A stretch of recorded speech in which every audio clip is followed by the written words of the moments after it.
Alors, ça c'est le barrage, on ne peut pas aller plus loin? On ne peut pas traverser ce barrage. Pourquoi? Car il y a des ennemis au-delà là-bas. Et le temple d'Angkor, c'est juste devant? Il y a 3 kilomètres en avant. Vous êtes un jeune soldat? Depuis quand vous êtes soldat? Depuis un mois. Un mois. Vous vous êtes battu? Déjà battu. Beaucoup? Ça aussi sport. Quel âge vous avez? 20 ans. Et vous avez des camarades jeunes? Qu'est-ce que vous faisiez avant? Un élève de l'école? Du lycée. Vous êtes beaucoup d'élèves de lycée là? Tout le monde.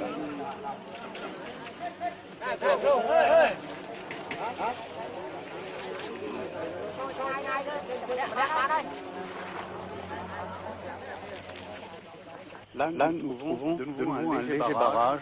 Ce sont encore des jeunes gens. Et au-delà, après, il doit y avoir la conservation où Bernard Grelier, avec deux de ses assistants, sont isolés depuis maintenant 2 semaines.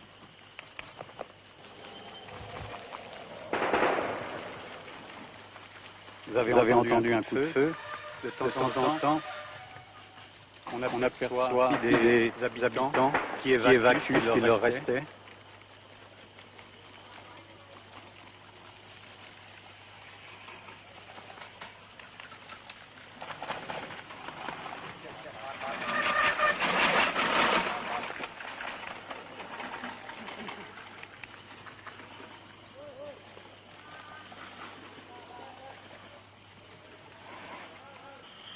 Voilà.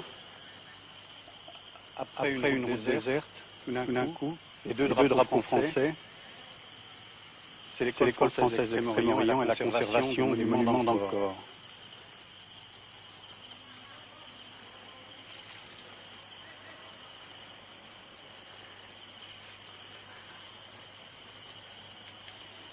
Tiens, il y a un Français là, un Européen.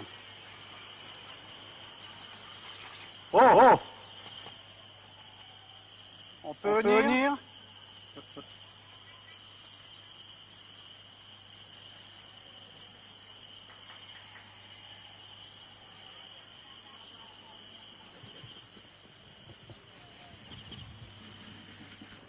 Ça, c'est notre dépôt principal où nous avions systématiquement rentré toutes les statues, tout ce qui restait dans les monuments ou ce qui était découvert au fur et à mesure, d'abord pour les protéger, les restaurer. Malheureusement, ce bâtiment n'avait pas été prévu pour la guerre. Alors, en première mesure d'urgence, nous avons retourné les pièces par terre et à l'extérieur. Nous avons protégé les fenêtres contre les éclats. Et alors maintenant que nous avons un tout petit peu plus de temps et de possibilités d'action, alors nous organisons systématiquement l'intérieur. Alors, qu'est-ce que c'est ça? Ça, c'était autrefois. Nous avions ici les collections céramique, bronze et bois.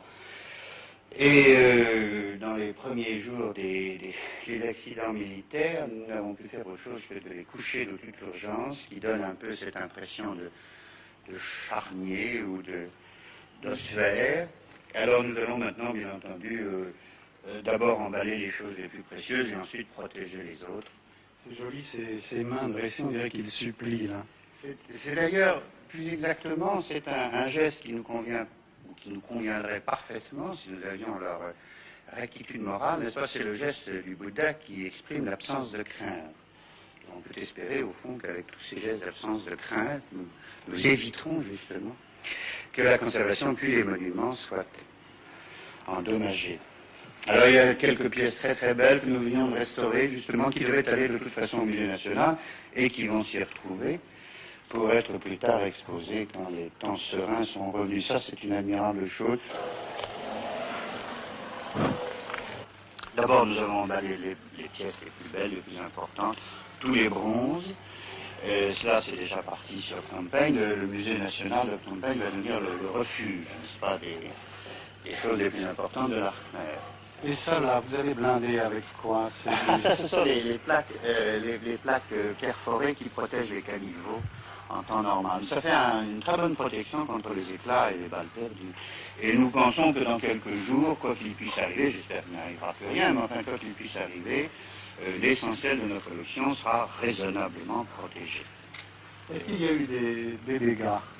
Alors, à l'intérieur de la conservation, par miracle, à peu près rien. Il y a eu un certain nombre d'obus de mortier et de balles qui sont... Mais il n'y a rien eu. Il y a même eu un nouveau miracle de la géographie bouddhique, car, vous allez voir là-bas tout à l'heure, nous avions 5 immenses statues de l'Avalokiteshvara, devant lesquelles un obus de mortier est tombé, et alors que le mur derrière a été criblé d'éclats, les statues n'ont rien reçu.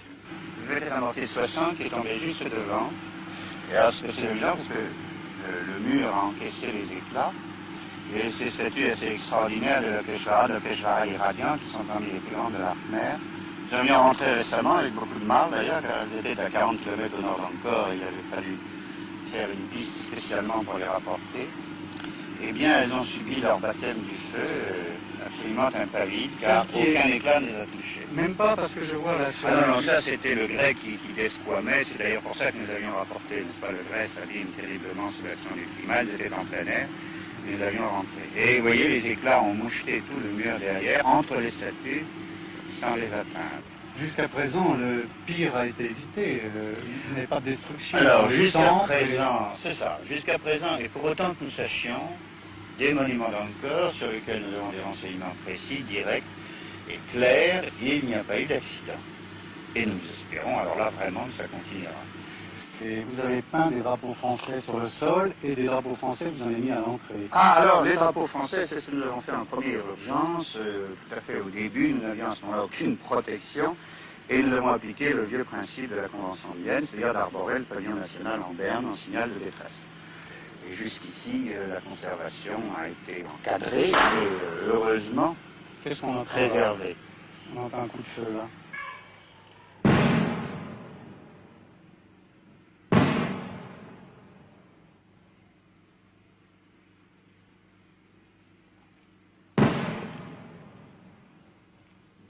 C'est du combien ça qui tire? Ça, je crois que c'est du 105, c'est la batterie de protection qui est au PC juste à côté. Alors ils font des tirs d'interdiction à peu près régulièrement, le matin et le soir en particulier. Ça claque sec, hein? C'est sec, oui, puis alors nous sommes sous le vent. Mais alors ces obus vont tomber où? Ils vont passer au-dessus là? Ils passent au-dessus de la rivière. Mais ils tombent pas sur les temps. Ah non, non, non, non, non, ça c'est tout à fait sur l'est de Siem Reap. Ils doivent tirer loin, on n'a pas entendu les arriver, ils doivent tirer à 10 000 mètres ou 8 000 mètres à peu près.